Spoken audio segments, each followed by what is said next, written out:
Okay, everybody, just looking back real quick before we do our last problem. This is just a summary for you to kind of look at and glance at. So steps for solving an equation, and this is what you've been doing. Step 1, simplify both sides of the equation. And they specifically say use the distributive property or to remove any grouping symbols if they're there. That's what we've been doing. So after you use your distributive property, then simplify. So if you can combine like terms, combine like terms. Put all your variables on one side, all your constants on the other. Then step 4, they use the term isolate the variable. I just said solve for the variable. Okay, get the variable by itself. Finish your equation. And then step 5, always a good idea, check your solution. Last problem. Number 3, a boat travels upstream on the Mississippi River for 3.5 hours. The return trip only takes 2.5 hours because the boat travels 2 miles per hour faster downstream due to the current. Okay, so let's just take a side step here. Think about if you're swimming in a pool, or actually not a pool, swimming in a river. Okay, if you're swimming with the current, it's going to like push you down the river and you're going to go faster. But if you turn around and swim against the current, you've got water like smacking you in the face, dragging you back, so you're probably going to go slower. So that's what this is telling you, okay? When he's going upstream, it's going to take him 3.5 hours because the water is pushing against him. He's slowing down. But when he turns around and he goes downstream with the current, he's going to go faster because the water is like pushing him along with the water. And then the final question is, how far does the boat travel upstream? So if they're asking us how far, they're asking us for a distance. Now, in order to figure this out, we're going to go back and we're going to rely on one of those formulas that we've seen in the past, and it's the DIRT one, distance equals rate times time. Okay, distance, obviously distance, rate, kind of like your speed, and then time. And then in order to solve this, we're going to set up a table. So I'm going to set up a table like this. In my table, I'm going to have my distance, I'm going to have my rate, and I'm going to have my time. And then I'm going to have this for going upstream, and I'm also going to have this for going downstream. Now, it wants to know how far the boat travels upstream. Well, let's think about this for a minute. What do we know about the distance going both upstream and then coming back and going downstream? Well, we don't know how far it is, but we do know that they're the same. Okay, if a boat leaves port and he goes out and then he comes back, it's the same distance. So for right now, I'm just going to put D. I don't know what it is, but I do know it's the same going upstream and downstream. Now, the rate going upstream. So let's think about this. And actually, I might skip that. A boat travels upstream on the Mississippi River for 3.5 hours. Okay, well, that's a time. So upstream, it took him 3.5 hours. The return trip only takes 2.5 hours.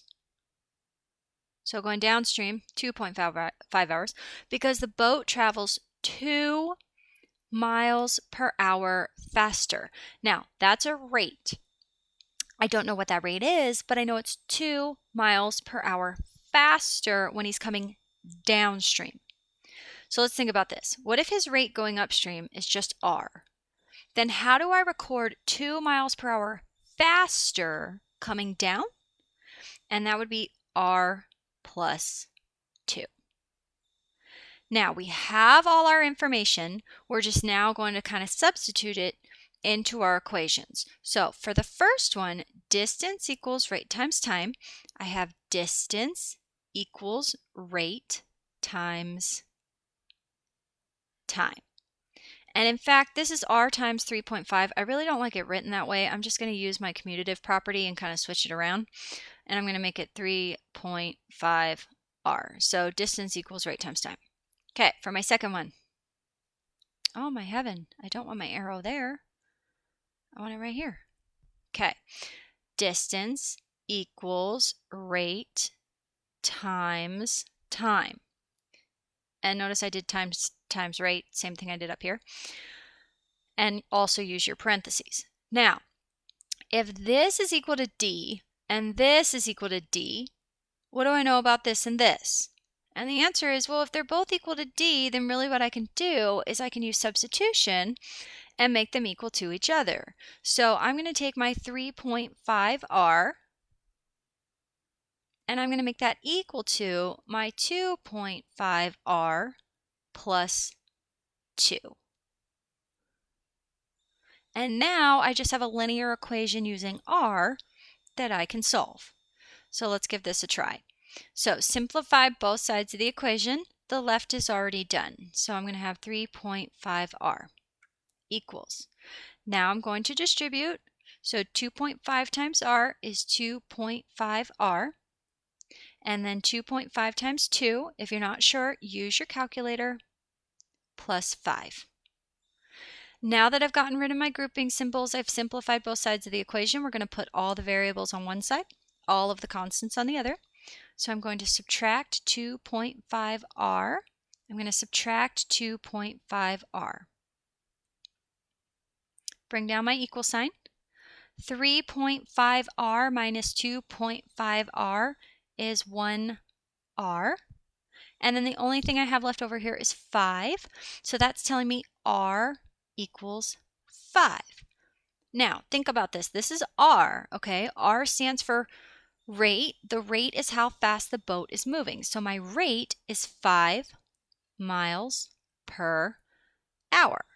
Fantastic. But let's go back up. How far does the boat travel? They didn't ask you for a rate. They asked you for a distance.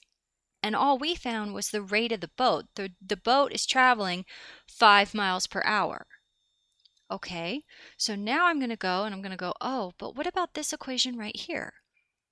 It wants me to find how far, and how far is a distance. Distance equals 3.5 times my rate. And I found my rate. My rate is 5. So we're going to use some substitution. Distance equals 3.5 times 5, because we found our rate.